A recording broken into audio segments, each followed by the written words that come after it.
Christian business owners and Christian business leaders, are you spiritually tough? That's the question I want to talk about today. Are you spiritually tough? Because to be able to operate in the world of business and do it for God's glory requires you to be spiritually tough. And so we want to talk about what does it look like to be spiritually tough. So let's get going. And here's what we're going to cover just real quickly so you know what we're doing. We're going to define spiritual toughness. Then we're going to talk about why spiritual toughness is important for Christian business owners and Christian business leaders. And then we're going to talk about what's the process for becoming spiritually tough. So first, what is spiritual toughness? Spiritual toughness, as I defined it, is when you're to the point where you will do whatever Jesus tells you to the best of your understanding, and then do it to the best of your ability without regard for the consequences of your actions for your family, for yourself, and for others. That is spiritual toughness. And when you can do that day after day after day, that is being spiritually tough. So the question becomes, what is your level of getting to be spiritually tough? And your level of spiritual toughness is defined by what is it that will break you? And when I say break you, what is it that will stop you from doing whatever Jesus tells you to do, whenever Jesus tells you to do it, however Jesus tells you to do it, without regard for the consequences to yourself, your family, or other people? And for most of us, I think the answer to that question is not very much. It doesn't take very much to break us from following Jesus unequivocally all the time. So, here are some questions I want to ask you. What is it, just to measure your spiritual toughness, what is it that will get you to trust more in your wisdom and the culture's norms regarding a situation than you will trust in what Jesus has told you to do? Either you've heard him speak to you or you know it from the Bible. What is that point where you will begin to trust more in you and business wisdom, business logic, the general consensus in the business world of how you should do something? What point is that for you? Number two, what is it that will get you to the point where you may not completely ignore Jesus, but you will pull back? You will begin to pull back from doing everything that Jesus says, and you will just do some of what Jesus says, and you will become the filter as to what you should follow Jesus in and where you should disobey him. What is the line where you tell Jesus, I will follow you up to this line, and then I'm not going any further with you? What is that line? We all have them. Because being spiritually tough means you will follow Jesus, and you will obey Jesus, and you will do what Jesus is telling you. Whatever Jesus says, whenever Jesus says it, do it any way that Jesus says to do it, and you will do it all the time. Hour after hour, day after day, week after week, month after month, year after year in the operation of your business. Because I have found personally, I searched for years, how do you integrate faith into your business life? And I came to believe, at least this has been my experience with me, that whole question of how do you integrate faith in your business is just a bunch of crock. It's just a bunch of baloney. And here's why I say that. So don't tune me out yet. Here's why I say that. The reason it's a bunch of baloney is it's not a technique. It's not a strategy. It's a crock. It's a bunch of baloney because we're not dealing with the real issue. And the real issue is I was not spiritually tough. Brad was not spiritually tough. Brad was not totally surrendering his life and the control of his business to Jesus to run it. Brad still wanted to be in charge because Brad had things that Brad liked to do, and Brad had things that he wanted to accomplish, and he wanted to see the business turn out a certain way. And he wanted to make a certain amount of money. And he wanted to have this. And he wanted to have that. And he wanted to do that. And he wanted people to think that he was a successful business person. And on and on and on about what Brad wanted.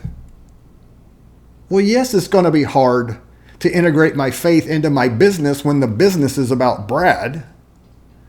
But once I began to understand I needed to get spiritually tough, meaning spiritually tough requires surrendering complete control of my life, which would include the operation of the business, to Jesus.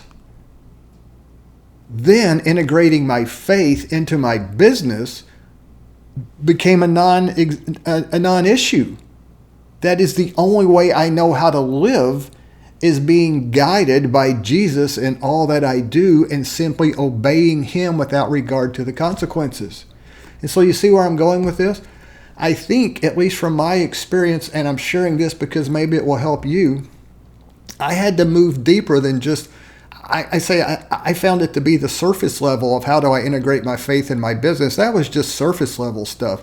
The real issue was deep down inside of Brad and who's in control of Brad, which then leads over to who's in control of the business. And I realized I'm calling it my business, and it wasn't even my business. It's Jesus's business, who he's allowing me to manage for him, for his purpose, which is to glorify God by making disciples amongst all groups of people in the world. And the only way I found to do that is to work to get spiritually tough and to become more and more and more and more tough. And the best way I found to do that is we're going to get to in a moment. But why do you need spiritual toughness in your business anyway? Because as a Christian who owns a business, or as a Christian who is in the business world, and you notice I didn't say, I used to say a business owner who's a Christian. And that seemed to have it seemed to be in the wrong order of priority. No, Brad is a Christian who happens to own a business. Or Brad is not a business person, a business leader who's a Christian. Brad is a Christian who happens to be at the moment a business leader. In other words, a leader in some type of business. Just that little change in terminology began to change my thinking. I'm like, oh, First I'm a Christian, and then I'm a business owner, or I'm a Christian who owns a business, or I'm a Christian, and then I'm a business leader, or first I'm a Christian, and then I'm a leader in business. Once I began to change in my own mind how I thought about it, it began to change how I saw what I did at work. Because there was no separation from me being a Christian when I go to church, when I go to a Bible study, when I'm at home with my family doing things with other Christians, and when I'm at work doing business. I'm a Christian. It comes with me everywhere. It's not a question of do I integrate it or not. It is integrated because of who I am. And my vision, the overarching vision of my life, is God's heart, which is glorifying God by making disciples of all groups of people in the world. And so once I begin to get that worked out, then I could start moving toward becoming spiritually tough. So why do we need to be spiritually tough in business? Because we're going to be doing things that go against the normal, common idea of how to operate business.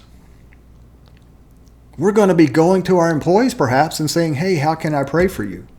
And then asking, hey, can I pray with you about that right now? We're not going to make a scene. I'm not going to close up my eyes. Nobody's going to know we're praying. It's just going to be short. But can I pray with you right now? And then you put them on a list and you continue to pray for that. And then you can go back and check with your employees periodically to say, hey, I've been praying about this. We talked about this. How's it going, man? You may be asking them, hey, you know what? We're going to start having a Bible discovery group, I call it, which is simply, you're not there to teach. We just read the Bible and see what God shows us. We're going to start doing this every morning or at lunch or whenever, or maybe 2 times a day so you can get the different shifts in however your business operates. Hey, you're welcome to come. There are no repercussions if you don't come. I'm just opening it up to you. This is what I do. I have found Following Jesus, becoming a Christian has had a huge positive impact on my life, and I just like to share that with people and show them what I've been experiencing through this, and maybe you can have the same experience. You're going to be doing things in your business that don't seem right. You may shift away from trying to continue to eke out every little percentage of profit that you can to going, you know what, we can give some of this back to our customers who have been with us for a long time. I don't know. There's all kind of stuff. But what's going to happen is you've turned control of your business over to Jesus, and now he's making the shot. He's calling the shots. He's making the decisions on how you run your business, and you're going to have to spend time with him to figure out what it is he wants you to do with the business. And so maybe one of the things you're going to have to decide is, you know what, the first hour that I'm at work every day, that is the most important hour, and I shut my door and I spend it with Jesus, making sure we're on the same page, as in I'm on the same page as he is about what I need to do today and the decisions I need to make and the things I need to do today to run this business the way he wants me to run his business for him. And so maybe that becomes the most important thing on your calendar instead of something you try to squeeze in as you read your My Daily Bread for 2 minutes and then run out the door to operate the business all day. I don't know. I'm just throwing out ideas of stuff that I have been dealing with, and just recently I've come to realize maybe that hour first thing in the morning that I need to prioritize that is the most important part of my business day, is spending that hour with Jesus, getting my head straight about what it is I'm supposed to be doing and operating the business the way Jesus wants me to operate it. How do you become spiritually tough? I think this is something that I have developed over time, and it started from a base that I learned from somebody else, and then I've expanded it and combined from others. And this is what I've come up with. I call it the change process, the transformation process. In this case, the transformation process is to become spiritually tough. It's called the VRCD method. V is in Victor, R is in Romeo, C as in Charlie, and D as in Delta. VRCD method. And here's the way it goes. V stands for vision. You have to get a compelling vision or purpose for your life. And that should be in line with God's heart. That vision should be God's heart. Whatever God's heart is, that should be your vision. And you're going to have to figure out what is God's heart. And I would tell you there's a common theme from Genesis to Revelation. The R. So you got V as a compelling vision for your life, a compelling purpose for your life that will be over every area of your life. So every area of your life has the same common vision or common purpose. The R is then you sit down and you figure out, okay, what is required for me to fulfill that purpose or to reach that purpose or to reach that vision? What is going to be required, and how am I going to have to change my life? Or a common phrase today is, how am I going to have to edit my life to be able to do the things that are necessary to achieve that purpose or achieve that vision? And you can apply this just directly to your business if you want. You don't have to start with your entire life. Just start applying this to your business, because your business should have the same vision or purpose as your overall life, which is God's heart. The third one is the C, or commitment. Once you figured out what your purpose or vision is, and once you figured out what is required and what are the steps that you're going to have to take and what are the changes in your life you're going to have to make to get yourself to that vision, because let's be honest, if you were already doing the things that you needed to do to reach that vision, you would already be there. So obviously you're going to have to make changes in your life to get yourself to that vision. Then you look at your vision, you look at what's required, and you make a conscious decision, yes or no. That's as simple as that. It's either yes or it's no. Am I going to commit to do whatever is necessary to fulfill that vision? It's a decision. And if you say no at this point, you're done. But if you commit and say, yes, I'm willing to do whatever I need to do to fulfill that vision, which hopefully your vision is God's heart, then it comes down to the last one, and this is the most difficult part, and this is the part that is the longest, and this is the part where most people struggle and many fail, is self-discipline. Can you make yourself do every day what it is you need to do the things to be able to reach that vision or that goal or that overall purpose for your life? So that's it. VRCD. Vision, what's required, make the commitment to do what's required, and then implement the self-discipline to do those things that are required day after day after day after day after day after day after day. And sometimes that requires saying no to a lot of stuff that you've been saying yes to in your life.